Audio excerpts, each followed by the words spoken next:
Welcome to the first episode of Trekking Through Trek. Today we're talking about the original series, Season 1. As I go through in my overview video in the beginnings of this franchise and the introductory video, this series began in the 60s, right when Desilu Studios was needing absolutely anything. So allowing Gene Roddenberry to create something for them allowed them to go through and make something that would inevitably be one of the most expensive episodes of this show. That, of course, being the original The Cage. The Cage is something which is a very interesting episode and doesn't even reflect the initial idea in what Star Trek was meant to be. In the early draft, Star Trek is ... The Enterprise was the Yorktown and was led by Robert April. While the Yorktown and April would be their own thing within canon, the initial idea was that. And various episodes were made which would later be established as episodes in the main series, and some of them might be either weirder or less weird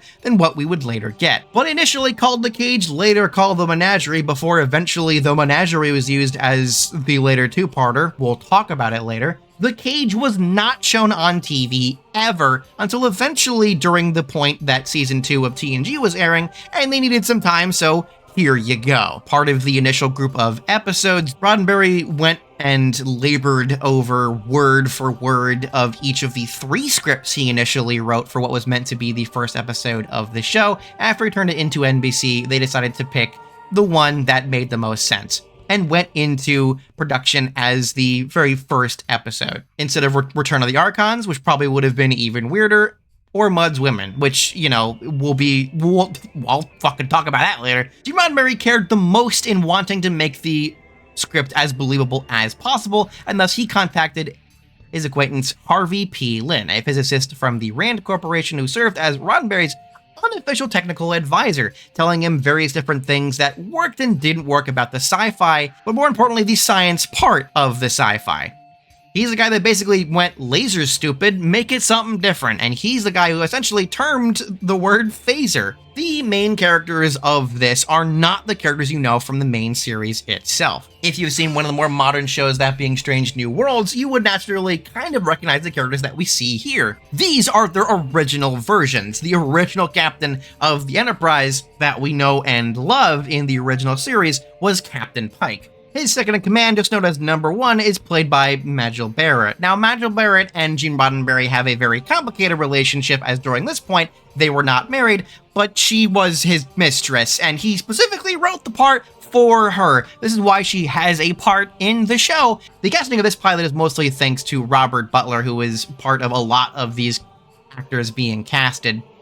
So Gene Roddenberry was certainly part of it. Hell, it was him that basically decided to pick Leonard Nimoy as Spock, who was just meant to be the guy who was an alien on screen. Spock is a very different character in the original pilot due to the fact that originally the idea was the captain was going to be stoic, so Leonard Nimoy thought, well, I might as well bring in some fun to the script. Something that is so out of place with Spock, as he actively shows a lot of emotion throughout the pilot, so much that they basically, like decades later, would attempt to kind of explain of, well, he was sort of having a phase at this time. The point of The Cage, after a violent encounter that we don't see on screen, at least not completely until like decades later on Rigel 7, a ship that was lost 18 years ago in the TOS system sends out a distress call which they go out and find. They meet the Talosians, which are big-headed boys that initially were designed to be big crabmen. I would have loved if they were crabmen. They essentially keep our boy Pike in their little zoo, their menagerie, if you will, to essentially mess with his mind and try to get him to mate with this one lady. Most of the episode is him dealing with all of these strange visions, which are both meant to harm or pleasure him if they decide that he is doing what they want him to or not. Right up with him is that woman named Vina, who they also changed the appearance of a few times. Hell, one time, she's green, also known as Anna Ryan. It's weird that this species appeared as early as the pilot, but I guess green has always been the skin color that, for some reason, Earthlings want aliens to be. Wearing the weird blue jackets, another team goes on to Talos and goes to try and find where Pike has been taken by shooting a laser at a rock. More female crew members are brought in so they can be like, please mate, just one of them. But they eventually figure out that the Talosians aren't always keeping track on him, and right during a blind spot, they're able to escape. The Talosians essentially accept that, yeah, we're never gonna get our planet back together, because it was all this mental projection that essentially made us ruin our culture in the first place. They let the crew go, but they say that Vina can't leave because if she leaves, then their visions won't work on her anymore. And they're like, but why? And she's like, because I'm ugly. Also, cosmetic surgery is a thing all the way early into TOS, so it's like, in canon, you're just dumb. The cage was, of course, not picked up by the network, quoted as too cerebral, which is a word that means nothing decades later, to be honest, was something that immediately should have just been forgotten and thrown to the wayside, but Desilu saw the potential of it. Thus, they ordered a second pilot, something which was new at the time. That was never a thing ever, and is rarely a thing now, but a second pilot was asked for. It's odd because during production, a lot of the cast seemed perfectly fine. They got along well, and they even believed in it very hard. Ordered, various cast members were shifted out with new people, and oddly enough, the idea of a woman first officer was not rid of as an idea due to the network telling them that. Hell, they actually didn't have a problem with that much. They actually had more of a problem with Spock being too alien and maybe too demonic, which thankfully they didn't get rid of him either. Hell, he's the only real cast member that was part of both pilots and would be, thankfully, part of the franchise going forward. If you didn't, I don't think Star Trek would have been as successful. He's like the main guy under every single thing. Thankfully, they decided to keep him. One of the first ideas for the Captain William Shatner was originally part of a whole other show at this time and wasn't able to be part of the initial pilot, but during the filming of this new pilot, he was finally able to come aboard. And a good majority of the cast that we would see in TOS would all be casted in the real first episode of the show, where no man has gone before. The most notable thing about me in terms of the cage, and for a lot of people, is the fact that it's weird. It is not a great episode, I don't think. Certainly not a bad episode at all. That being said, TOS has a very low batting average with good episodes, right? Notably, I have ranked every single episode of Star Trek, and a good majority of the episodes are in like C or D, with really probably nearly exactly what Fry says as the amount of good episodes in TOS being in B or A. No, 1966, 79 episodes, about 30 good ones. P.S. Not a lot of episodes are in A because I'm a very harsh critic, but you know, B means really good anyway, so that's where a lot of episodes of Star Trek kind of go. So there's that. But TOS has a very spotty batting average in terms of what is good and what isn't, and the cage is like right in the middle. It's just kind of okay. But more importantly, it's weird. It's weird in terms of canon, and it's mostly just because this is well before anything has ever been established. This is the episode where really we get the beginnings of what Star Trek is as a whole, and a lot of that is immediately shifted by the next show. Spock is acting weird, different names and designs are during this time period. Thanks to Strange New Worlds, we basically have this idea that nothing that we're seeing here actually looks the way that it does. Yes, I'll note that for the future of actually nobody's wearing these outfits, they're actually wearing these, which means when DS9's wearing those, we're actually wearing the other ones. Which means these fucking dumb turtleneck things are actually what they're wearing elsewhere. Except other times where other characters are wearing the turtlenecks, are they also wearing the ones from Discovery? I don't know. Here's a picture in Strange New Worlds of Pike just actually wearing the turtlenecks, so I'm even more confused. As to say, visual continuity when it comes to connecting to TOS is weird. Show the Klingons, so don't question any of that part. Just question the continuity of the rules and laws and maybe how warp drive works, which we'll definitely be talking about later. Looking back to TOS with any knowledge of later parts of the franchise will certainly be fun to do, but looking on the cage on its own just completely, it's okay. It's fine. I like Pike. I wish we kept going with him. Would have been cool to see a whole show with these characters, but alas, we never got that. Which might be good for one of the characters because that guy had too much caked up fucking makeup that he was so creepy looking. He looked very Joker-y to me. Like, what was going on there? So, I'll know that going forward after the cage, we'll be talking about the second pilot, naturally, of course, thanks to production, but we won't be going in production order or release order. I'm, for no reason, going to be complicated. Only for TOS, of course, but you can really watch TOS in whatever order you want. I'd say it's best to watch the pilot initially due to the fact that it looks even more cheap and, like, less finished than the rest of TOS. but you can really go in whatever order you want after that. Continuity isn't actually that important for TOS. It might happen on the occasion where they reference something that happened in the past, but like, you don't gotta know what that was to really enjoy the episode that you're watching. So continuity in episode order doesn't really matter for TOS, of course. Everything that follows TOS, it matters a lot more. So that's the reason why we're just kind of going via star date, the vague number that they kind of gave to pretend that they give a shit about the time sort of progressing, really. With that being said, the second pilot, the one that would be brought in, would actually be aired as the third episode after the Mantrap and Charlie X. It was deemed too expository in nature, and there's, that's what a pilot is. It gives a nice little idea of what the show is going to be. As mentioned, William Shatner is James James T. Kirk. God knows why his apparently omnipotent friend forgot his middle name. Because yes, after apparently being told they could go to a different part of the universe by a bound ship that went missing 200 years ago, the SS Valiant, that there was a way to go to the edge of the galaxy without getting fucked up, they go to the edge of the galaxy without getting fucked up. Just kidding, they get fucked up. They get hit by some space stuff. Gary Mitchell, a good friend of James T. Kirk, just kind of becomes a god and then brings another person along to become vaguely godlike as well.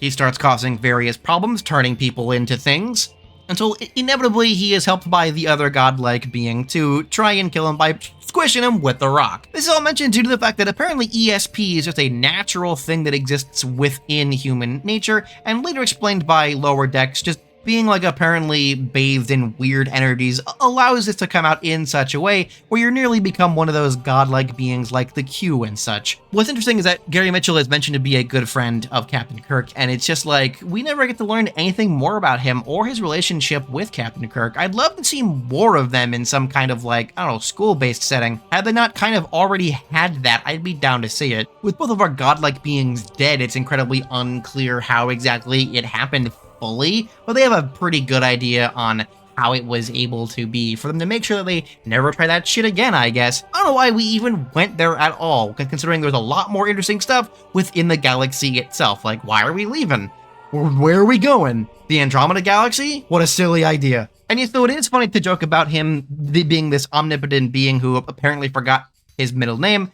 It's supposedly like retconned in multiple books and comics that it's something else entirely, and that it's like an in-joke between the two, and really you had to be there to understand it. More importantly though, this is really the episode where a good majority of our cast, except for Bones, really makes their first appearance in the show. Yeah, we get James Doom to be Scott, and of course we got George Takei as Sulu, who are a little bit different than what we will later know them as. Currently we have Paul Fix as the current medical officer. Now I don't really know who this character is supposed to be. I mean, I do know his name, it's Mark Piper, but we don't know who the hell he is or why the hell he's even on here. Now, there have been other books that have went into who he is as a character that have attempted to explain why exactly he was even on the Enterprise, and it seems that probably he was just there for a bit, that actually he was there as a temporary thing, like what we'll later see in like TNG Season 2 of he's not really actually the main doctor, and Bones didn't replace him, he just took over for Bones while Bones was like, on vacation for a bit. Even though we are barely in the first year, Bones certainly took a vacation. Here we also got Grace Lee Whitney joining as Yeoman Janice Rand, who is specifically used as a key character in the promotion of this show, as well as Nichelle Nichols' Nyota Uhura, who will be an iconic character, but will unfortunately probably be the least used of our main cast, and I really wish they did more with her, considering that whenever she does get anything to do, she's really good. And is actually a lot smarter than people would think, considering she's just kind of communications, which is actually very helpful throughout the show. Again, when the show lets her be. This, right up here, would be our main cast for the first whole season, and would be soon enough joined by Chekhov, but we'll get to my boy later. It's really season 1 that we begin seeing the main 3 characters are Kirk, Bones, and Spock. All 3 of them really bounce off of each other the most, and while several lines would be written for our other major characters, they would often be cut due to the fact that they didn't want to spend all the money on all the actors appearing in every episode, so there's a lot of cost cutting when it comes to showing Scotty, Sulu, and Uhura. They'll probably just not show that side of the main bridge to just not have them if they don't want to, or have another lesser paid extra. probably just have the voice of the character, which they could just reuse from another episode, and they sure will, especially when it comes to Scotty. Just keep that in mind. I'm not going to point out every single time that happens, but that does happen a lot. Another notable thing is the fact that multiple things that you'll see in episodes, like multiple shots, actually come from whole other episodes, which is weird when they're often like filmed in a way and then they were aired out of their production order. So there's certain shots that are made for instance, Mud's Women, that will later be shown in an episode which actually aired beforehand. I'm not going to point out all of those again because there was lots of times where they use stock footage from previous episodes for just like reaction shots or bridge shots and so on. Now let's get into the main part of the show itself. The turtlenecks are gone. We go to the main actual costumes, which aren't perfect at first. They still have a little bit of like a collar to them. They still gotta rearrange them, and that's very clear for the really earlier couple episodes here. As they get along, they will be the ones that we know and love from the original series. I do love the actual design of the original series shirts look. It's just a lot of fun. It's just really nice looking, and indeed they are very comfy. P.S. The original series, just in general, a fun time. It's just a very nice looking show, right? It's the reason why TOS is a comfort show. You know, I can really disregard the fact that a lot of it isn't necessarily the best quality writing of all time, when it just is very cozy, you know? It's got that fun, colorful 60s sci-fi feel to it that is always at least relaxing for a majority of the time. A lot of Star Trek is just comfortable to watch, and that really comes from the fact that they really like worked out the aesthetic throughout those first two pilots, and they, like by the point of the beginning of the actual TOS show, they really began to make sure they know what they're doing, and they'll certainly be keeping that aesthetic going forward. Mud's Women. Mud's Women is not my favorite episode. This is actually the earliest regular episode that's a not pilot in the Stargate like system here. It's weird, right?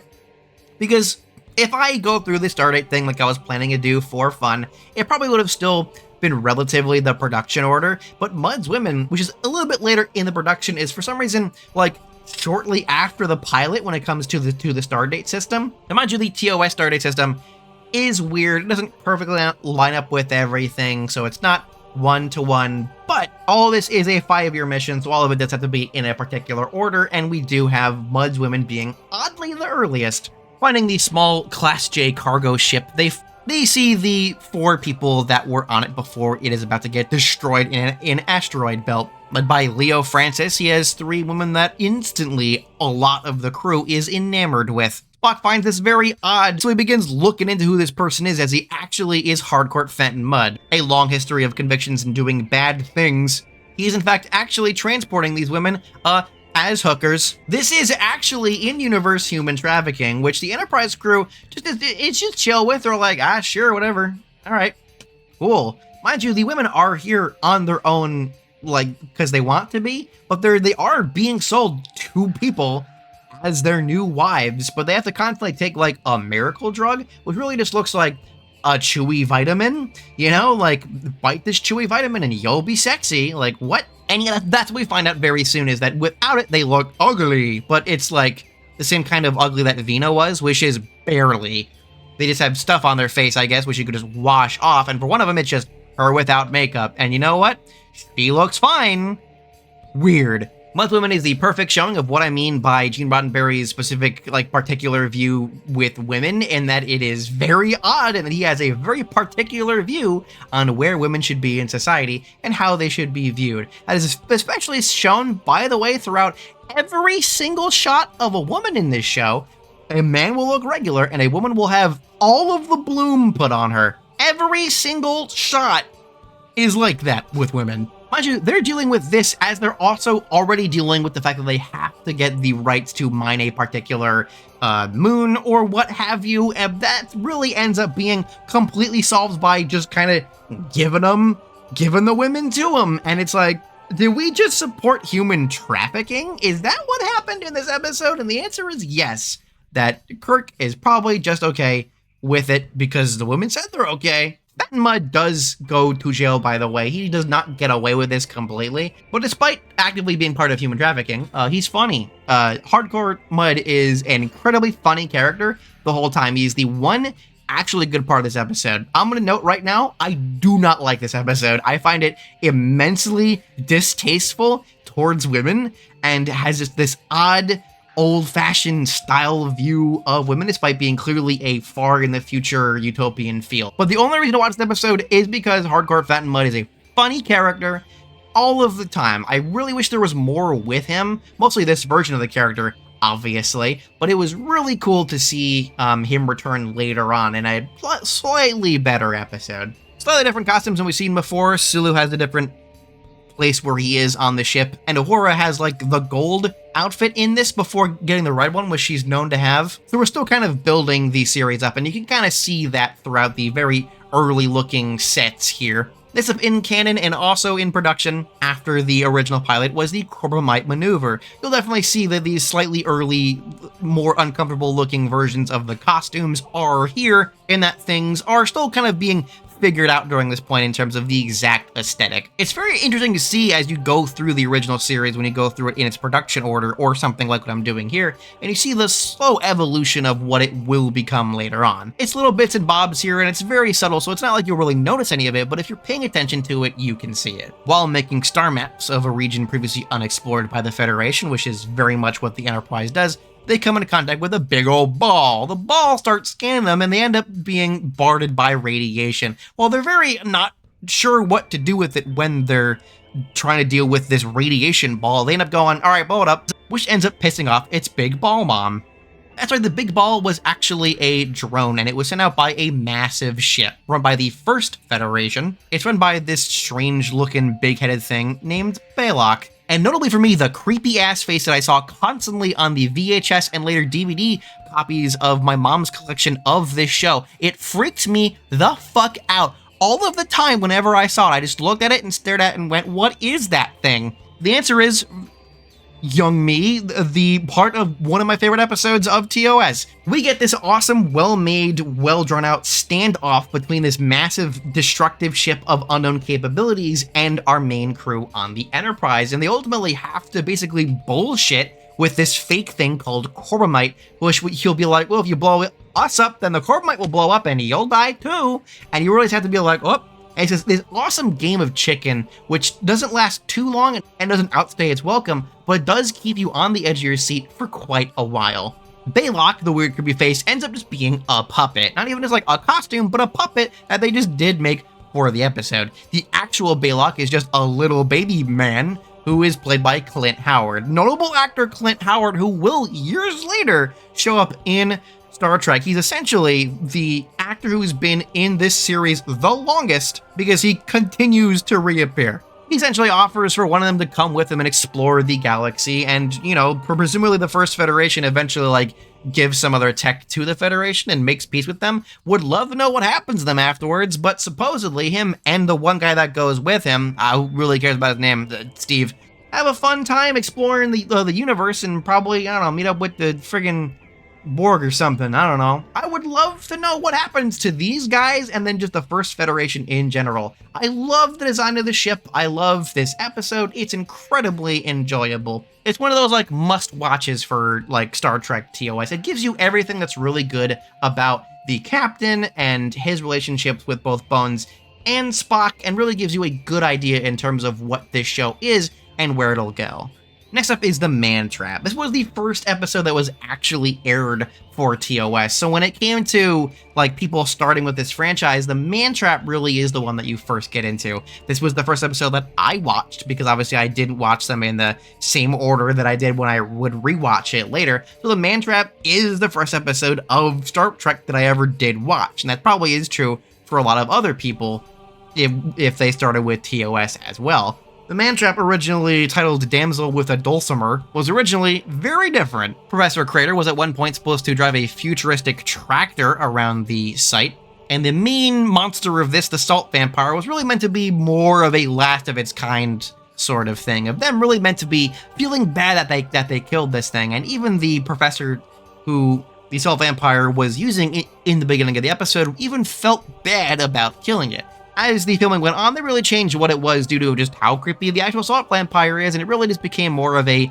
cornered animal freaking out, gotta put it down kind of thing. In this, we see a little bit more of the Enterprise, and that's really cool, as after going down to the planet and picking up who seems to be McCoy's old love, we soon see that someone's moving around the ship, and they're appearing to everyone as their, like, dream love, and they're, like, looking differently towards everyone in order to essentially suck them dry of all the salt in their body. That's horrifying. Through it skulking around, we see a little bit more of the actual ship, and that's always really cool to see. You actually don't get to see too many other rooms besides the, like, basic few.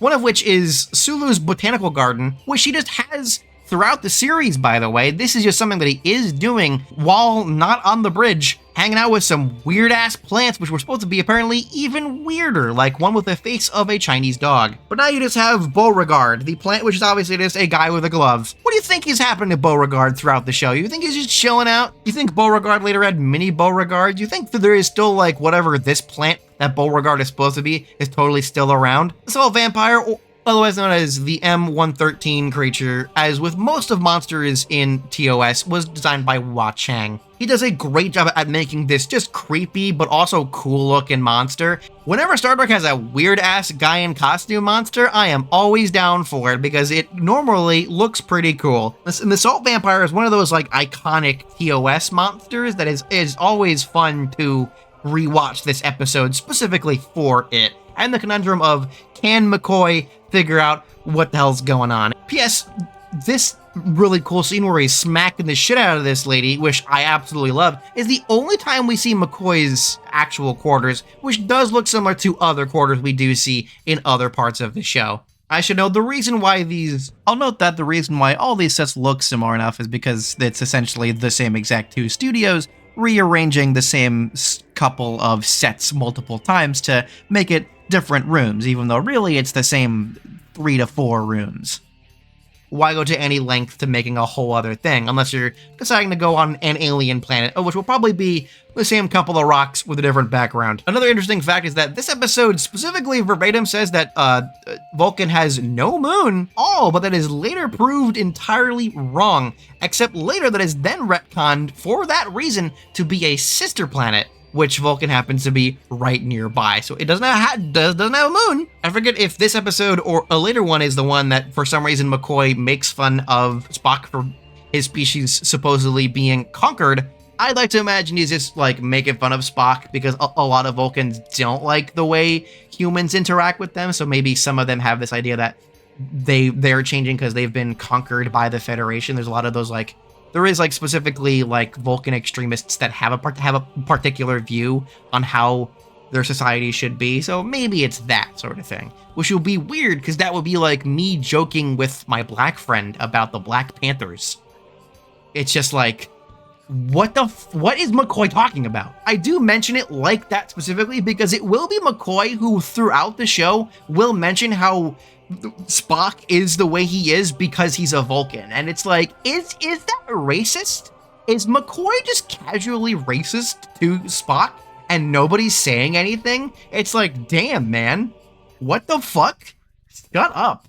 I love all of them, by the way. I don't hate McCoy in any way, but, like, dude, what are you doing? Anyway, that being said, watch The Man Trap. It's one of the, like, best episodes of this season. It's one of those, like, iconic ones that you have to watch. Charlie, a young boy that is found after the crash of the ship that he happened to be on, which was a Federation ship, which means he is relatively probably wearing the same outfit that they are in the pilot in universe. Either way, the USS Antares was absolutely ready for Charlie to leave, probably because he will do all the wacky shit he'll do on the Enterprise. Kirk tried to, like, be like a mentor in some way. That's mostly because he, for some reason, walks up to Yeoman Rand and smacks her ass, which is such a funny scene. After being taught by Kirk to try and be a man, he ends up being like, no, I am a man, and freaks out. Anyway, it turns out he's like a crazy psychic mutant boy and is able to alter reality. He turns one lady into an iguana.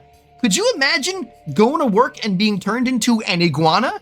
What are you gonna tell your kids when you contact them, like, later on in the week? Be like, honey, you wouldn't believe what happened this week. Charlie is a regular boy, but he was given his powers by these, what I'm going to refer to as space farts, which were, you know, the multitude of weird gaseous beings that will be a thing throughout Star Trek, but especially TOS. So 2 space farts take away Charlie because they're the ones that gave him his powers. In terms of the many weird godlike beings in this series, I could care less where Charlie X goes. Charlie X is not a favorite episode of mine. I genuinely could care less about the character. To be honest, I think it's one of the worst of TOS in general. I find it just kind of annoying. When often you have a young character in a show, they never end up being something that is something that I enjoy throughout in the episode. You know, whenever I'm watching something like this, even when it happens to be a show probably aimed at a younger audience, when you have an annoying kid, I am not going to like the episode. And I kind of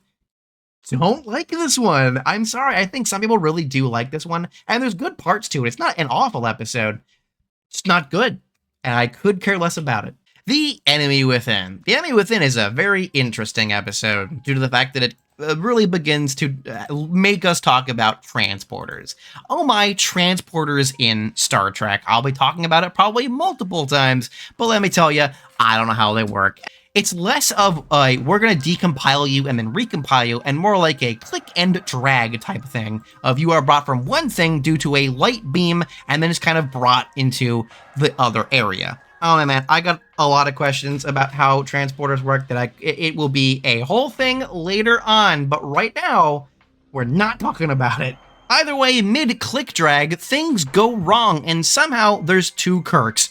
One Kirk is like, oh geez guys, what are we gonna do now that we're out in space? And the other one's like, I am personally not a big fan of episodes where the copy is trying to pretend to be the real one, and that's kind of what this episode is. And the whole time you are either annoyed by Kirk because he's not doing anything, or you're like, that guy's really stupid. The overreacting bad Kirk is the best part of this episode. He is incredibly hilarious and really shows you that the fact that, man, when he really wants to ham it up, William Shatner is absolutely fantastic. Ultimately, both of them begin to realize that both of them are going to cease to exist if they don't merge back together. They begin to try and figure out if that's possible by putting the Alpha 177 canine, or the that is a Shih Tzu they put into a costume dog, and they try to do the same thing, which ends up killing the thing. Poor little dog, poor little puppy. Despite that, the Kirk tries it anyway, and he's able to merge himself back together. I think it's a fun one, though it raises a lot of questions in terms of how the hell transporters work, which the episode doesn't really answer all of that well, to be honest. It is at least an entertaining episode. While I have problems with it personally, just because I don't like this type of episode, which lots of shows do, the like evil copy, fake pretending to be the good guy thing, it's both a little bit different than that, and thus not one-to-one the same kind of formula. And also, it's got a lot of fun moments in it, a lot of weird hammy acting, and I think it's done pretty well. It is, however, one that I can't rank all that high. In the end, Spock says verbatim, the imposter has some very interesting qualities, wouldn't you say, Yeoman? And it's like, what does that mean? What? What does that mean? Who wrote that? I have an idea of who wrote that, but why? The Nekked Time, the first in a technically 2-part series of episodes. We'll get to that in a minute. The Nekked Time, which is actually a time travel episode, something that people do forget, while exploring a Federation outpost which had gone silent and had seemingly a lot of the people that were part of it had retreated, they seem to find a bunch of dead bodies that were frozen over. Which, yes, they were wearing shower curtains cut into outfits, which it was cool to see the more modern versions of attempt to kind of look like it. Man, Strange New Worlds is really cool. In removing them, they get a little bit of whatever the hell was on them on our main characters. As they go on, everyone starts freaking out all over the ship. Someone takes over the friggin' engineering part and sings a horrible, annoying song. Damn it, Lieutenant Riley, I really don't want to hear this awful song the whole episode. Much cooler is Sulu starts fencing people shirtless. They wanted to have it be a samurai sword, but Sulu, to which I mean George Takei, was like, that's boring, give me a fencing sword. One of the also similarly iconic images in this series as the ship just goes to absolute madness, and soon enough they find out the reason for it. It's their sweat. Something to do in their sweat is actively affecting their bodies in such a way that it basically makes them all drunk, and presumably, like, high, because what? McCoy is the real hero here, finally figuring out a way to counteract it and hypoing our boys enough so we can get back into the engineering section, as due to the fact that it was being messed with, they were starting to plummet towards the actual planet that they were nearby. They were barely able to make their way out of it, but thankfully, thanks to Scotty being Scotty and being able to just make some shit up out of nowhere to just quickly get our boosters going, they do something that essentially sends them backwards in time. It like really like it doesn't undo everything that happened, but they are back to where they started before they started plummeting back to the planet, essentially finding a new way to time travel. The episode, which had nothing to do with time travel up to that point, weirdly decides that to just make it about that, and they just go, maybe we'll use that in the future, and they never do. That being said, The Nekked Time is a very fun episode. It is a wacky episode, and it really is full proof that if anyone tells you Star Trek can't do comedy, they're wrong, because this episode is funny and was meant to be. So yeah. And secondly, this is Burrett's first appearance as Nurse Chapel. She has an entirely different haircut, as she will later on. They kind of go from like white to blonde to brunette. They just kind of like change it whenever they feel like it. Though I mentioned she was given a role in the cage because of her relationship with Roddenberry, she gained this role. I have a lot of respect for this woman for really attempting to keep on with this franchise and attempting to earn her keep and not just get a job because she happened to know the person in charge, right? She walked into that casting office with bleached hair, and Roddenberry didn't even know it was her at first. Honestly, power move. Good on her. Nurse Chapel, fun character, who has a thing for Spock, seemingly, which she says while both of them are sweat drunk. Something that isn't really fully explored in TOS and is the reason why there's a whole relationship thing with them in Strange New Worlds. Balance of Terror, the first appearance of the Romulans, a group of aliens which canonically at this point were actually unseen by the Federation until they absolutely had to. Where we soon find out that they look a lot like the Vulcans, really meant to be like a they're not so different than you or I type thing. It is a very iconic moment of, oh fuck, they're a lot like you, aren't they? When they're revealed, the whole ship begins to question him, and they question if he's part of them, but they quickly figure out that, nah. But it adds to the tension, and tension is very much Balance of Terror. It is really meant to be that, like, Red October type thing of we have two ships on a standoff and we are about to start a whole like hot war from this Cold War that is the neutral zone, and we got to figure out how to get out of the situation without it going down bad. This Cuban Missile Crisis in space type thing makes Balance of Terror an absolutely amazing episode. While a majority of the Romulans wear weird little helmets so they can hide the fact that they didn't want to make ears for all of them, the main one doesn't wear it. They all do wear sweaters, which thankfully Strange New Worlds also canonized as being not sweaters. But the Romulans have an absolutely wonderful first appearance. This episode is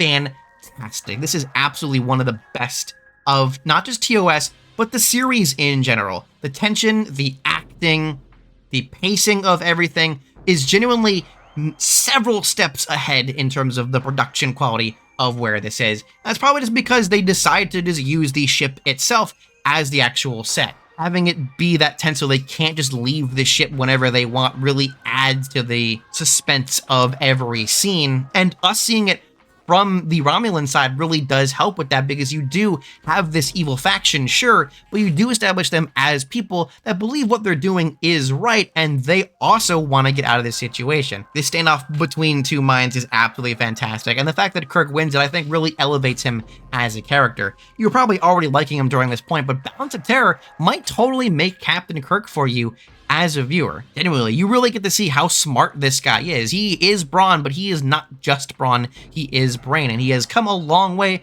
from his cadet days when he was a big goofball. The Bird of Prey looks incredibly great. I love how it looks, and the fact that it just cloaks from out of nowhere will not be something that only the Romulans do, but it looks always the coolest whenever a Romulan ship does it. The main Romulan, by the way, played by the same actor who will later be the recurring character who will be Spock's own dad, so I'm sure Spock was very confused when he essentially saw his dad on that screen. An absolute must-watch. If it isn't clear enough, this is the best episode, besides another, of TOS, and it's crazy that we're peaking very early, because another one of those best episodes is also in Season 1. Squire of Gothos. The Squire of Gothos is an incredibly fun episode. Trelane is this weird guy who has odd powers, who just brings people down from the Enterprise to where he is. He actually admires Earth, at least the Earth that he can see. With his lens, he's able to see into Earth from like centuries ago before they made starships, so he's a little bit like behind the times, which I don't think is how that works, but okay. He has his own little menagerie. He has the bird from the menagerie and also the M113 creature, which does freak out McCoy for a sec. We have to stop running into each other like this. He essentially brings them all down, freaks them out, and eventually Kirk messes up what he believes to be his power source. It technically is. This mirror hides this machine that essentially helps his power source work better, but he can really just alter reality in whatever way he wants, and later he uses it to fight Kirk, which Kirk somehow kind of wins. Mostly that's after because of a very similar thing that happens to Charlie X, and that Trelane, despite being a grown man, is also just a kid of two space farts that are like, sorry about that. It's just a fun episode. If you really enjoy Q in TNG, you'll absolutely love Trelane. He is a funny, wacky guy that just kind of messes with them the whole episode.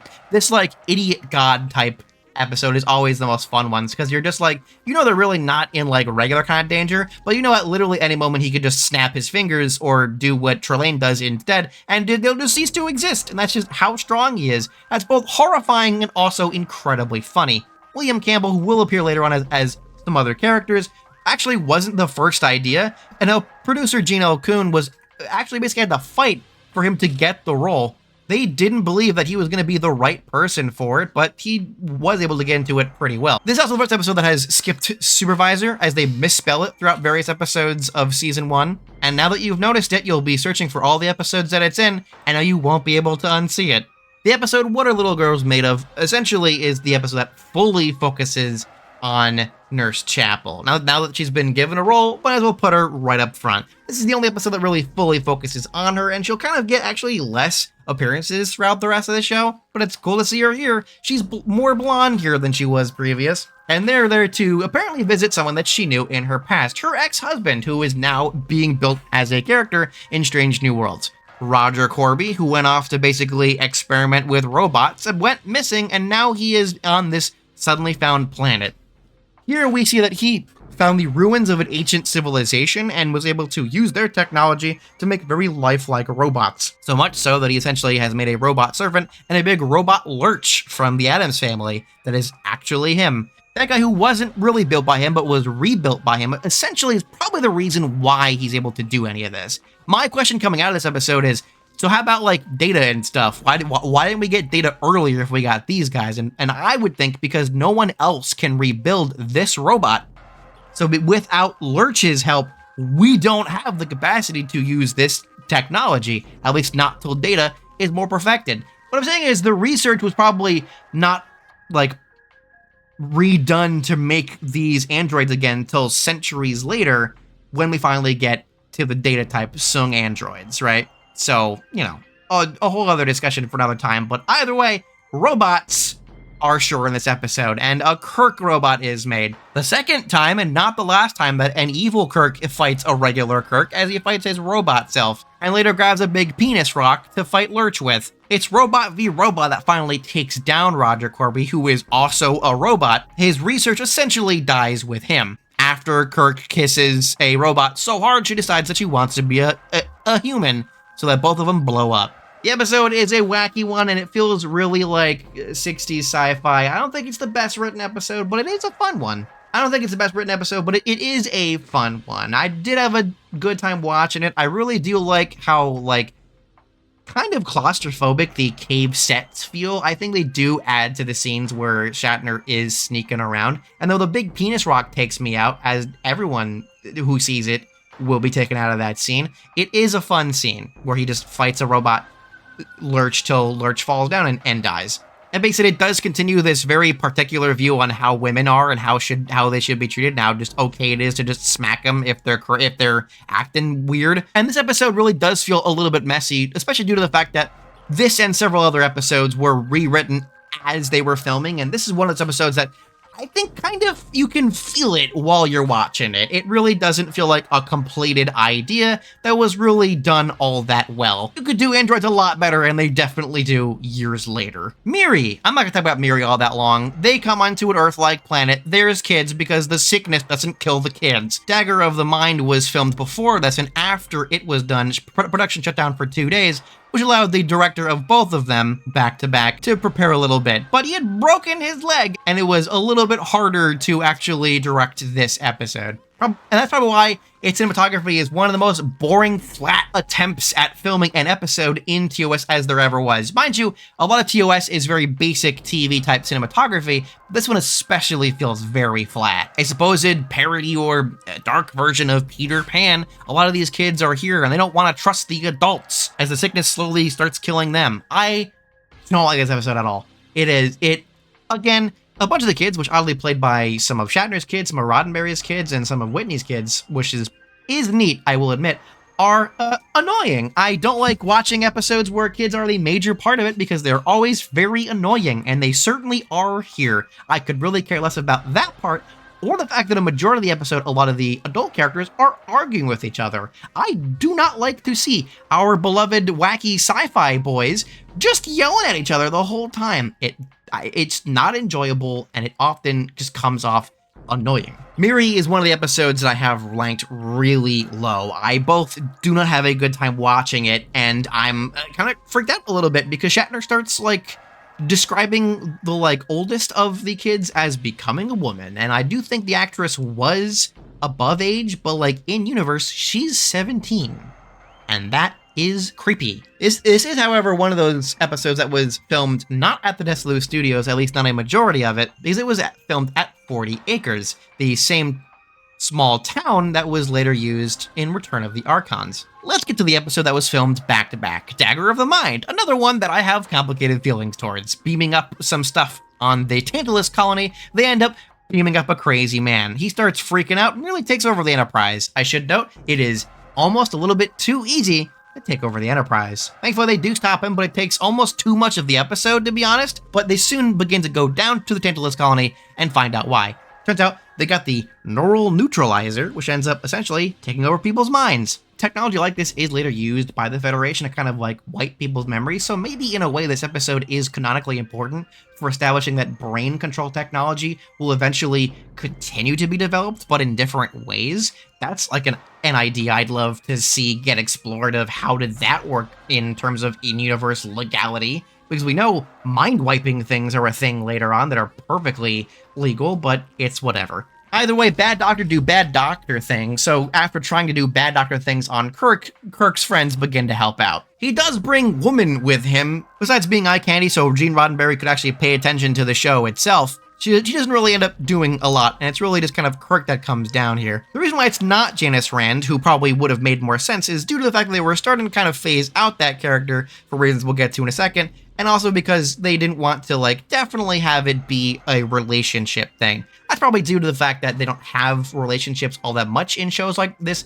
fully developed because they want it to be, syndicated. They don't want to have a continuing plot line that you have to pay attention to during this era of TV. So if they had a actual relationship, they probably would have, needed to do something with it. Though this title is taken from a Shakespeare play, that being specifically Macbeth. I don't think the episode is as smart as it thinks it is. It doesn't really say anything when it comes to mental health and people who actually take care of people with mental health. It also raises a lot of questions in terms of what they do with people like that in this supposed utopian future. Doesn't this episode and the idea of a penal colony specifically go against this supposed holy idea of what, quote, Gene's vision is in terms of this utopian society? Why would a utopian society have a jail somewhere off in space where the crazy people go? Probably because this era didn't know how to deal with people with mental disorders. This was still during the era where lobotomies were still a thing that was perfectly legal. It is, however, actually important because this is the first appearance of the mind meld. This will be something that will be a thing that will be used a lot when it comes to Spock, who in this episode mentioned he hasn't done it to humans, even though that is canonically wrong, but they didn't know that at the time, so it's whatever. Just go ahead and skip Dagger of the Mind. It's not all that great. It is crazy that Spock decides to mind meld with someone who's clearly, mentally challenged, so you would think, wouldn't that mess up Spock? But Spock just sort of is built different, so The Conscience of the King, another one that also takes its theme from Shakespeare, specifically Hamlet. Dr. Layton asks Kirk to go check out a man who is part of some little theater troupe whose name is Caridian, and Caridian is probably Kodos, a mad warlord who was in charge of the same planet that Kirk and his family had lived on a long time ago. It's entirely possible that a lot of Kirk's family was killed in this process, alongside thousands that Kodos had killed in some sort of sick attempt to, in his own beliefs, fix and take care of the rest of the colony, a horrible experiment in eugenics, something that humanity had believed they were long past. But it seems under a madman like him, something like this can happen again. There were a few people that did survive, and one of them was Dr. Layton, and one of them, oddly, is Riley. That's right, the guy who was doing the dumb singing from the Naked episode.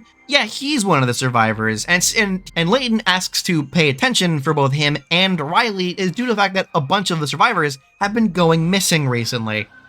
They believe that Kodos, who again is Caridian, is the guy who is trying to kill all of them, so he begins to talk to his daughter, Lenore. Lenore, who is a character who essentially wears the most costumes throughout a single episode out of any character ever, begins to have an honestly, genuinely real relationship with Kirk. Out of all of the many women that Kirk attempts to woo on TV, I feel like Lenore is one that there is actually a little bit of genuine chemistry on screen. It's an episode that I kind of like due to how slow and talky it is. It's oddly one of those things that people don't like the episode all that much for, when honestly, due to the fact of being a big Shakespeare guy, I actually really enjoy the episode. I enjoy its slow-moving mystery, the eventual reveal that it is not Kodos who is killing them, though the actor is Kodos trying to live a different life, but the killer is his daughter trying to make sure that nobody comes for him and puts him in jail. And he finally essentially allows them to take him away so that his daughter can finally get some actual mental help, because she has went utterly wild. It's her performance, and then later when Captain Kirk is talking his crewmen down from doing exactly the thing that Kirk himself was thinking about doing the entire episode, and then later Kodos' own sacrifice that really brings this big finale together, and it really adds to this episode feeling Shakespearean and why it's so entertaining. It's one that I honestly fully recommend. It, I think, builds into Kirk as a character, builds into the world in general, and really also shows that this supposed perfect idea of we can't have people who are part of our utopian society make any mistakes or hate each other, complete bullshit. And that people, when they complain about modern day stuff having certain problems, they are completely ignoring episodes like this. This is where Grace Lee Whitney does leave the show. Grace Lee Whitney unfortunately leaves the show in a very just not great way. While I could certainly get into much farther detail in it, suffice it to say, Whitney was already notified that she was kind of about to leave the show, but really never decided to try to get back onto the show after a horrible interaction with a producer, which she actually has never named. I do not know who the hell it could be, and it seems it's probably not someone that continued to work on the show after the first season. But after being assaulted by someone who was in charge of the show, of course she wouldn't want to come back. And more than likely, it was that event that which more than likely she fought back at, which got her probably blacklisted, not just from the show, but from the industry. But what's good is at the end of this dark tunnel, there is a good side to this story, because thankfully, this won't be the last time we see of her. It is unfortunately the last time we see of Yeoman Janice Rand, and yeah, I don't think she really added too much to the show, but I only think that because she wasn't in enough episodes. You know what Sulu and Scotty were doing in every episode? No, because they weren't in every episode, and neither was Uhura. I would have loved if this character continued onwards, because I do think the actress did a great job, and it was incredibly unfair and gross what happened to her behind the scenes. Again, I'm very happy that we do eventually see her later, but it would have been cool to have seen her be in more of the show and rightfully become an iconic character, more so than what us, like, deep Star Trek fans feel, you know? It would have been cool for the, like, casual fans to know who the hell this character is. If there's ever a character that should be put into their own spin-off show, it's Janice Rand. Not as the main character, but, like, as part of the cast, you know? Doing something after leaving the Enterprise. The Galileo 7. The Galileo 7 is a very interesting episode. It puts a spotlight on Spock as they quickly realize that Spock was the more liked and more famous character. Him, Scotty, Bones, and 4 other people who certainly have their own names, with the only really most important one being Boma, a character who they were going to have as a recurring character before the actor went to ultimately star in other shows. The actor who would be signed into Land of the Giants, which, you know, good for you to do your own path, but hey, what's the more iconic sci-fi franchise? They get stuck on a planet after going to survey it and ultimately are unable to leave after there is not enough fuel, and unfortunately, there's a limited amount of rations, so they better find a way to get it working. To make it worse, there's big-ass hairy guys throwing sticks at them. The Galileo 7 quickly goes to 5.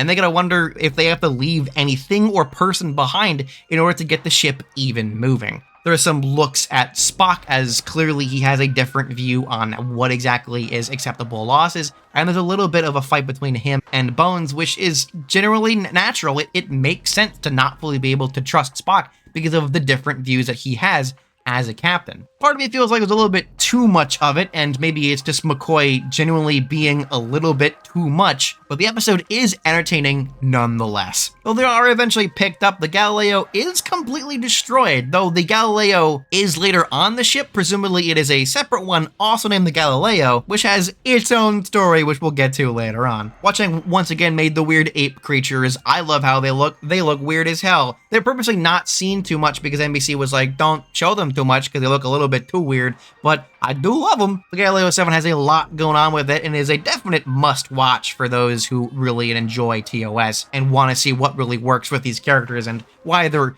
character interactions work so well. Plus, it is just cool to see Spock sort of in charge, right? We normally see him kind of handing out what the captain telling him to do, but really seeing what he could be as a captain is very interesting. Much less interesting is Court Martial. Court Martial isn't a good episode. It's our first ever episode we were in court, right? The court episodes will be a recurring thing throughout Star Trek, and Court Martial is the first of its kind, and probably one of the least interesting. Kurt is accused of criminal negligence causing the death of one of his subordinates, Lieutenant Commander Benjamin Finney, and he's put on trial for his murder. The person who is in the prosecution is Ariel Shaw, a woman he used to date. His defense attorney is bad. He is a complete goofball and does not help at all. Kirk is essentially accused by a couple people, whether directly or indirectly, and apparently is doing it on purpose because of a history that the two had in the past, with Kirk essentially tattling on him for doing something completely innocuous. Teacher, Ben didn't close the circuit. It's mostly just Finney's daughter who constantly just kind of cries and goes, "You did it!" until finally realizing, actually, maybe he didn't. And by the end of the episode, they find out that, yeah, he didn't do that on purpose, nor did he even kill him, because Finney actually faked his death to get revenge. The court parts are pretty good. I actually enjoy them a lot, and had this been a just full court episode, you could really focus on it and made that part better. It's not perfect, but it is the better part of the episode than the looking into the mystery of what actually happened part, which is much less interesting, much slower, and has a stupid ending of, oh, I just hid. Like, what do you mean you just hid? Why did no one find you before? Like, what? I don't think Court Martial is all that great of an episode, and that's probably because it was specifically written as an episode for Don Mankiewicz to essentially write in an incredibly quick time to only have an incredibly small set so they could use for one episode so they can get it out real quickly. And yeah, it does feel a little bit rushed, like they didn't fully put all the thought that they could have into the episode, even if it was also rewritten as every episode was. It is, however, the first appearance of the actual name Starfleet and Starfleet Command, so we're really beginning to build this world as we know it as we go along throughout TOS. Quickly jumping through the Menagerie, it's 2 episodes that essentially begin with Spock while on the starbase that the Enterprise is docked at, essentially uses fake voices of his commanders to take control of the operations room, which oddly is a redressed engineering room. Now that you see it, you can't unsee it, and takes control of the Enterprise, essentially like doing a full mutiny. He is quickly found out and put on trial, but really just uses this to waste as much time as possible so he can show you the footage of the cage. The Menagerie is an okay episode on its own. It shows you the events of the cage and does a great job showing you why exactly we should care about Pike who was introduced in this episode. As fans initially saw him, Pike was the man in the beep chair. This chair that essentially they can't do anything with him in terms of all the like advanced technology due to how messed up he is with radiation. I want to take a quick little side note on why the beep chair matters. Now, in Star Trek, we see that through synthetic skin and through bionics, they can make fake and like artificial organs and even limbs. And you'd think, why don't they just do that with other people? But there is a limit. The fake limbs need to connect to the already existing muscles. And when that stuff is too atrophied or too messed up by radiation, there's no help in hell of just turning them into a robot.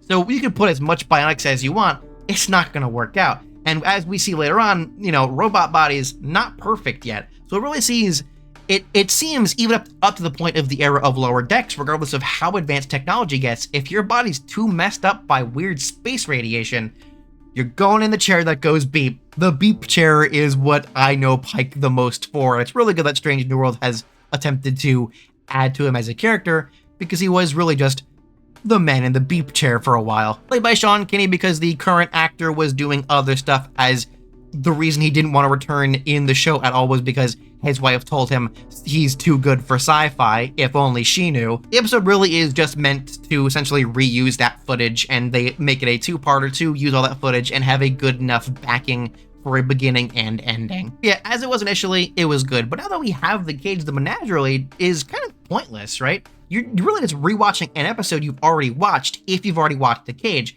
and if you aren't, then you just have a pointless other episode that already exists here. So it really just makes the existence of the cage on its own pointless, or it's self-pointless because the cage already exists on its own. Up to you. Either way, it does establish what happens to Pike canonically, as eventually they bring him to Talos, which oddly became the only way that a death could ever happen is if you go to that planet specifically, and then they just wave it off by the end. They're like, whatever, we like Pike and Spock and all that, just let him into Talos, where now he's with Vina, doing weird sex things, I guess.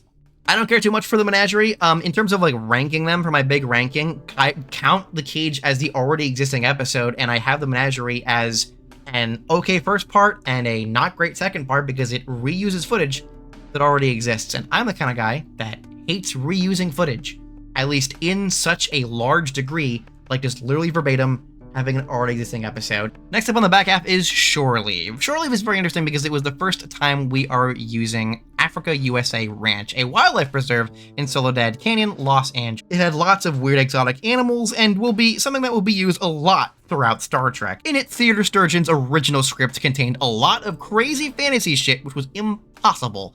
Kund was assigned to rewrite it, but ultimately, after he had made it even crazier, Roddenberry had to start rewriting the script in the middle of it. Despite that, Shore Leave is an incredibly fun episode. They get messed up by a bunch of weird, wacky shit that suddenly begins to exist, like Alice in Wonderland, and Kirk is constantly annoyed by a guy he knew back at the Academy. His name is Finnegan, and he wears this weird shiny jacket, and it's like, is that what the Academy was using at the time? Why is their thing all shiny? I'd love to see the Strange New World version of it, which is presumably still looking like a disco ball. This was composer Gerald Fried's first Star Trek episode, and a lot of the best music that we hear throughout TOS will be all from him. So this is really why it elevates the strange feel of this episode, because he really understood the assignment. This episode also has Angela from the episode Balance of Terror, the couple that was getting married in the beginning of it that was interrupted by the whole standoff between the Space America and Space Russia, because they definitely didn't care about which extra was playing which character in which episode. It's not like that normally matters. Shore Leave is an incredibly fun episode. It is a wacky episode with a bunch of weird stuff that shouldn't even be in a sci-fi thing, but when they eventually figure out that it is this big simulation thing, a bit like an early sort of holodeck type thing, which I believe that's my headcanon, that it's essentially a whole planet-wide holodeck type thing where they put the holograms on living robots that interact with the people who are on the planet.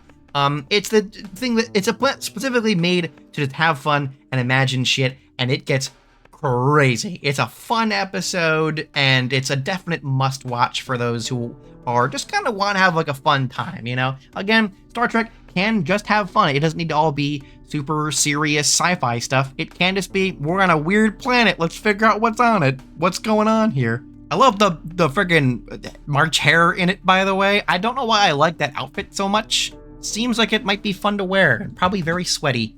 Speaking of sweaty, the Gorn from Arena. The suit is actually worn by 4 entirely separate people depending on what shot you're going with and what the Gorn was doing at the time. Also, technically 2 suits, of which are owned by someone who decides to dress up one of them as a female Gorn. Female Gorn do exist and they look just like regular Gorn.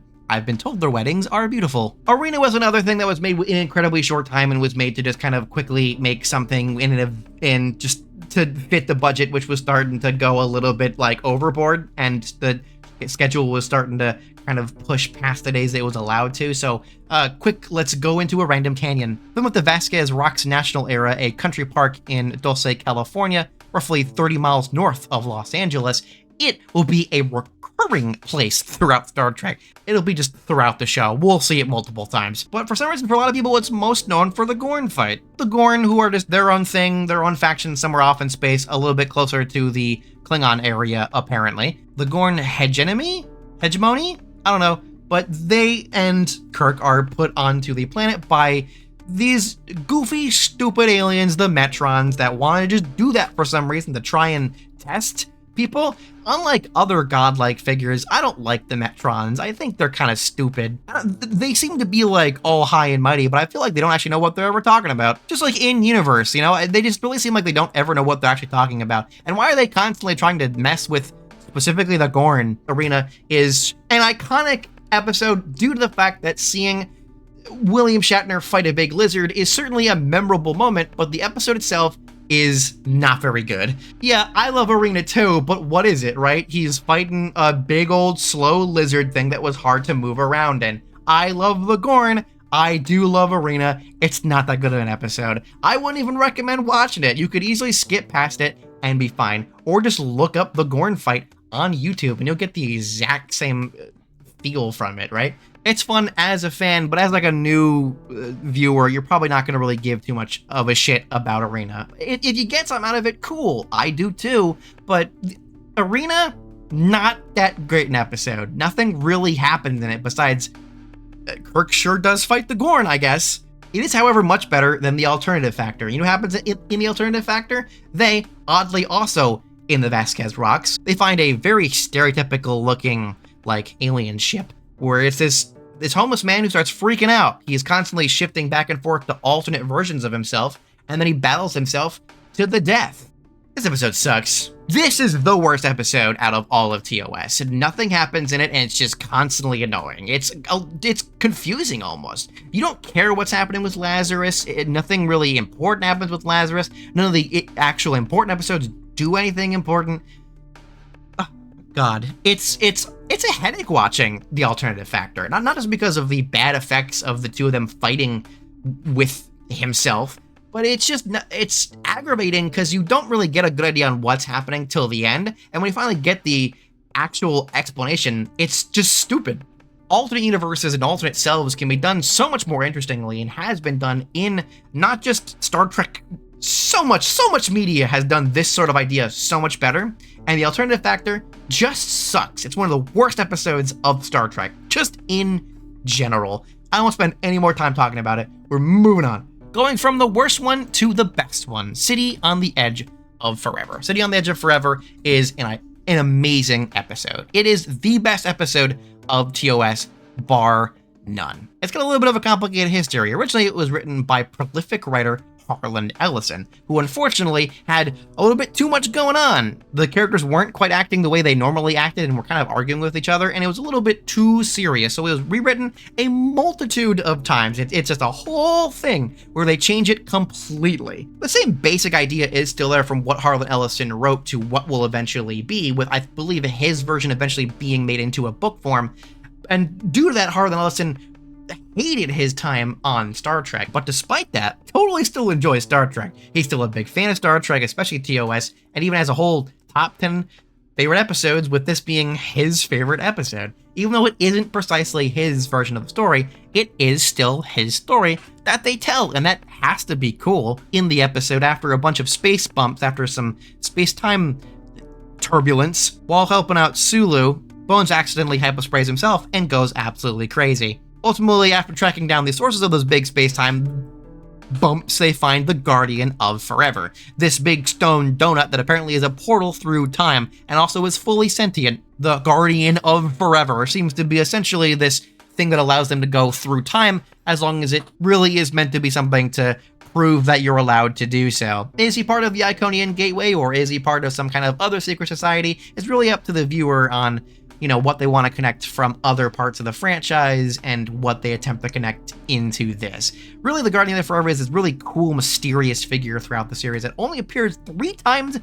ever, and I'm pretty sure that's because the Guardian of Forever saw that they could mess with time so bad that he went, I'm gonna leave. And not even like now, it's just the whole like temporal Cold War that's later in Enterprise is the reason why the Guardian of Forever never shows up ever again.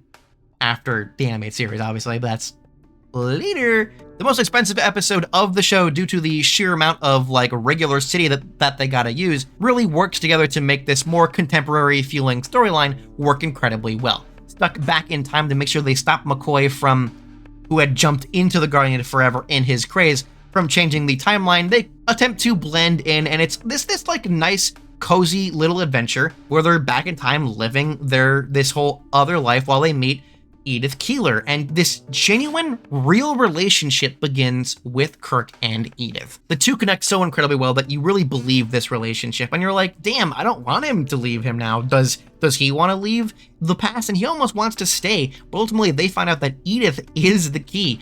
Her being alive, not dead, is what leads to the future going bad. It is a powerful message of the world needed to go through the horrible things that it eventually did so that it could finally allow for the good stuff. It was not ready at a particular time, even if some people were. And when they finally find McCoy, even though he does get better actually thanks to Edith, they have to stop him from saving her life so they could save the timeline. It is a powerful, hard moment that you just really feel. This whole episode, you saw that there was a genuine connection here, and you almost kind of wanted it to work. Like, damn, why couldn't it work? But it just can't, and it breaks your fucking heart.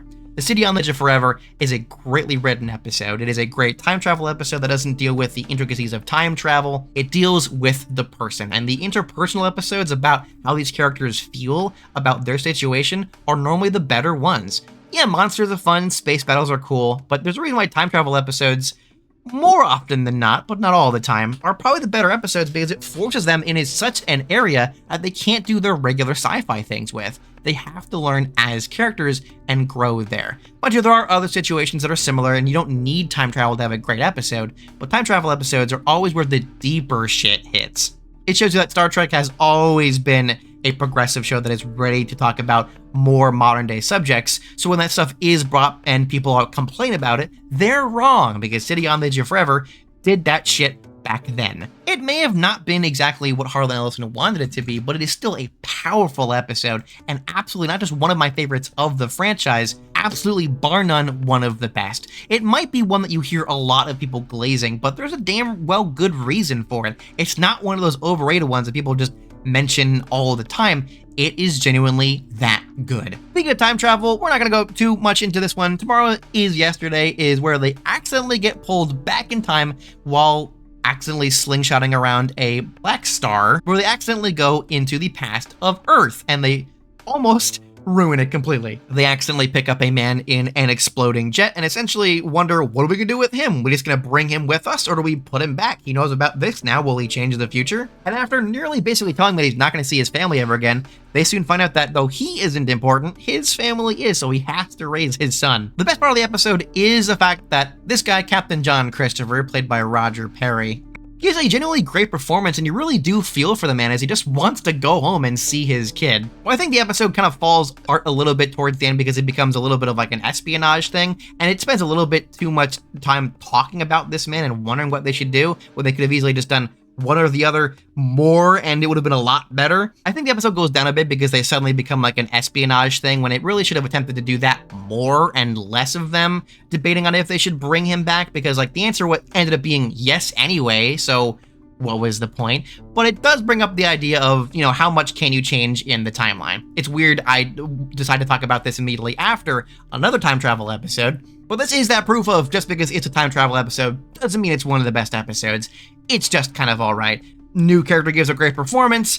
They put him back where he barely remembers what happened. They make sure that there's no trace of them when they go back. This, however, does establish the slingshot effect, which ends up being something that they will use in the future, and not just later episodes, but a later movie, and is the like main way that people kind of go back in time.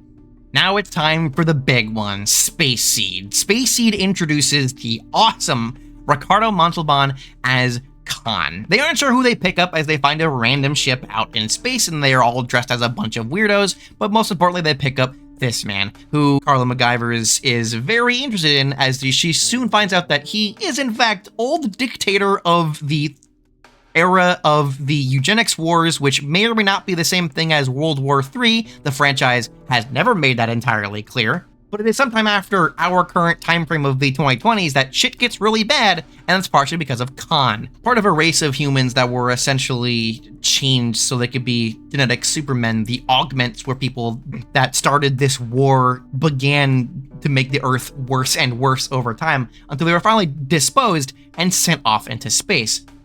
Khan and his group were on the SS Botany Bay, a ship that was, in terms of its design, designed before the actual Enterprise, which is interesting. He fucking eats up every single scene he's in, and he's always incredibly entertaining because he's Ricardo Montalban. Immediately trying to size up every single person, with one of my favorite scenes being Bones just be like, well, if you're gonna cut my throat, do it. Don't waste my time. Which really just shows you how badass both of them are. Immediately schmoozing on to Carla MacGyver's, the historian on the ship, because I guess you need all kinds of jobs on a spaceship. After unleashing the rest of his augments, he quickly takes over the actual ship. After a very tense situation, they are able to outsmart the augments and basically send them off to a nearby planet, which will hopefully be habitable. Steady Alpha 5. It was meant to be habitable, and it's something that they could possibly use, and the episode actually ends up with a hopeful message of, let's hope that these people can learn the same way that our people did in the era after they had left. Not just a very entertaining episode, but also probably one of the better ending messages that really shows you how far humanity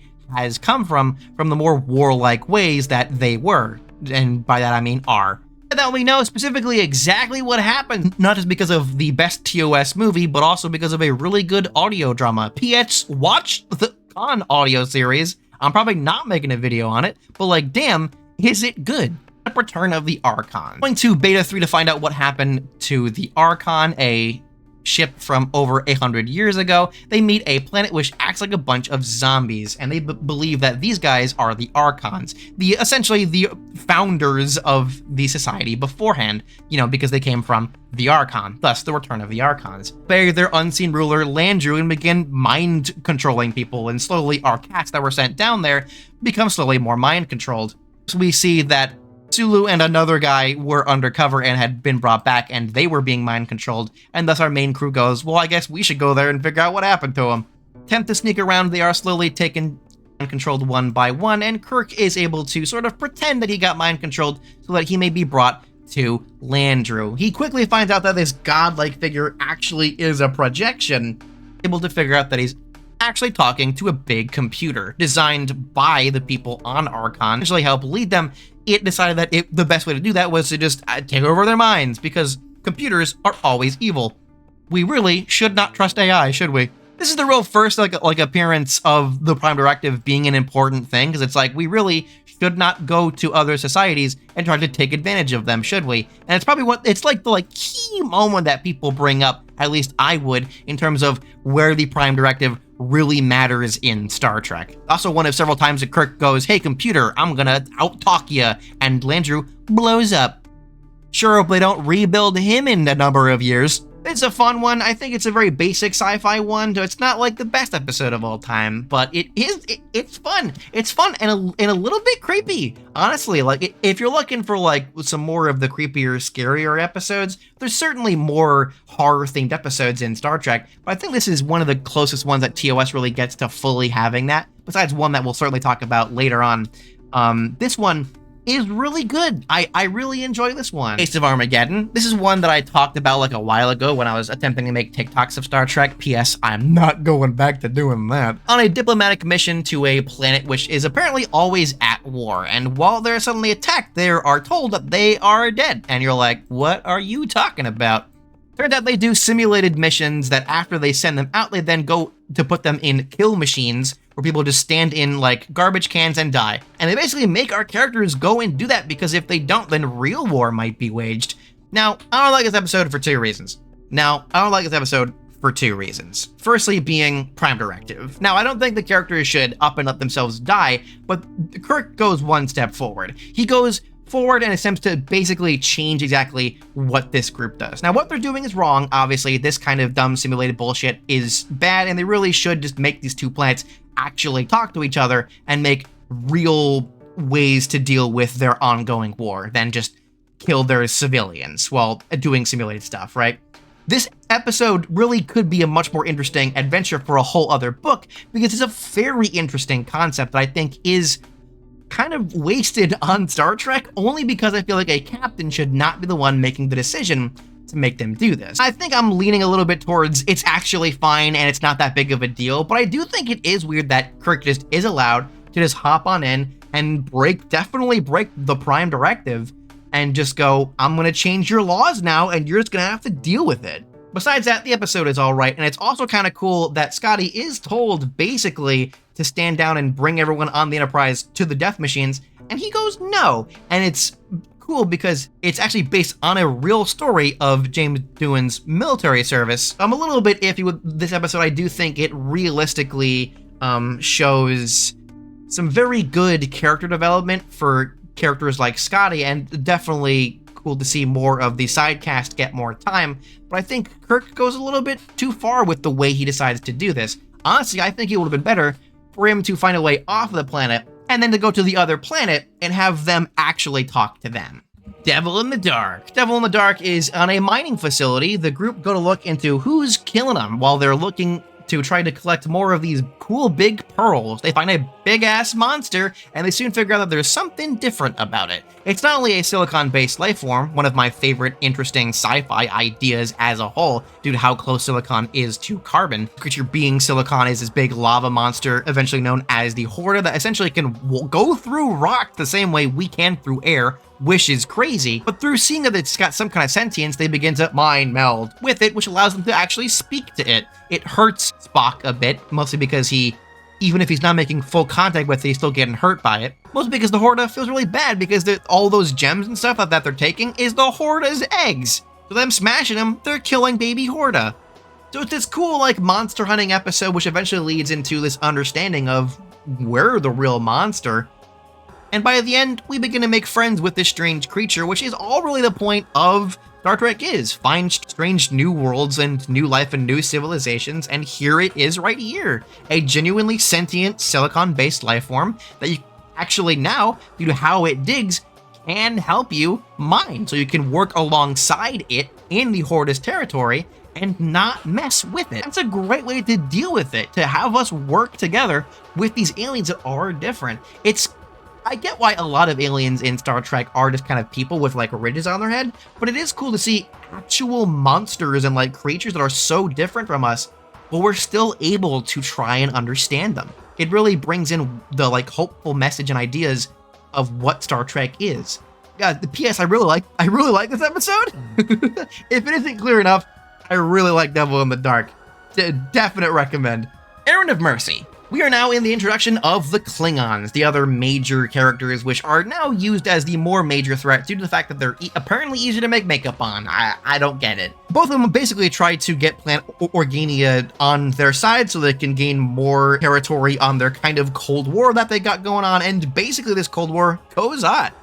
The Federation essentially goes to a quick one-day war with the Klingons.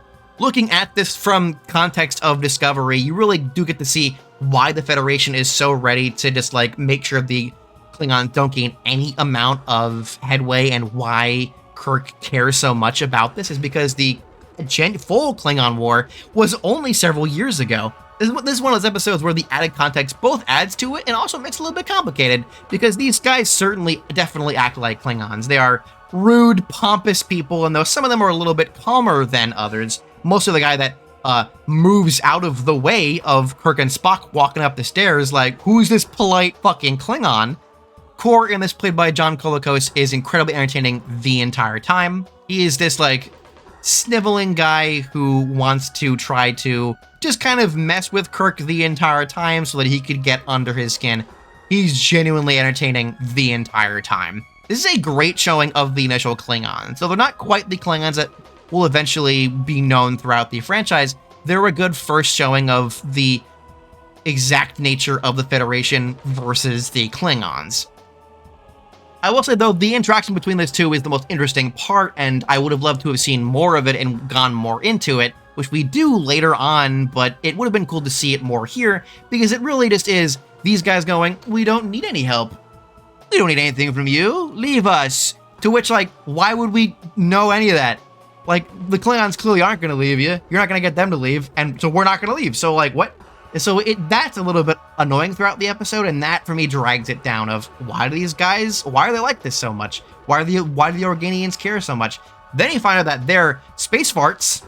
They are another of the TOS patented space farts that then actually project themselves to both leaderships on fucking Earth and Kodos, and then they're like, better stop this war from happening, and then it works. The Organian Treaty, which is actually mentioned later on, is an important, like, in-universe fact. So this episode is both very entertaining and is actually canonically important, as it is when the Klingon and Federation, which had a tenuous, like, ceasefire going on for the past, like, near a decade, finally have an actual treaty that they go on, at least for a number of years until the movie era. This episode is just very interesting to me in terms of, like, looking through it when comparing it to all of the other canon parts. But on its own, it's a fun little episode. It's the first appearance of the Klingons, so you have to watch this one. And though they might look a little bit weird, they're still definitely Klingons. As mentioned, I am going through all of this by order of the actual star date. Thus, the actual finale I'm talking about now, and I'm talking about a different episode afterwards. The actual aired finale is Operation ... Annihilate! Exclamation point. One of only 2 episodes with an exclamation point in it, and that's weird.